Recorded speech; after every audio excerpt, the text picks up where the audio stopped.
ఈరోజు మా ఇంట్లో పూజ అయితే ఇలా అయ్యిందనమాట. చిన్నగా వెంకటేశ్వర స్వామి పూజ చేసుకున్నాము. ఇంకా ఇంట్లో పూజ అయిపోయిన తర్వాత కొత్త గిన్నెలు తెచ్చాం కదా, స్టీల్ ఫ్యాక్టరీకి వెళ్ళి మీకు కొన్ని వీడియోల క్రితం పెట్టాను కదా ఇలా గిన్నెలు తెచ్చాను అనేసి.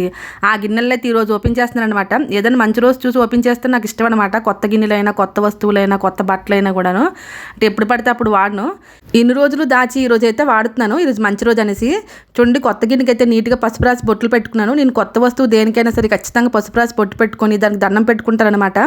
మనకు అవసరమైన ప్రతి వస్తువుని కూడా మనం దేవుడిలాగా పూజించాలి కదా. నేనైతే అలానే అనుకుంటాను. మా ఇంట్లో అయితే ఇంతకుముందు అల్యూమినియం గిన్నె ఉండేది కదా, దానికోసం అయితే ఎంతమంది కామెంట్ చేసేవాళ్ళు అన్నం గిన్నె బాగాలేదు అనేసి.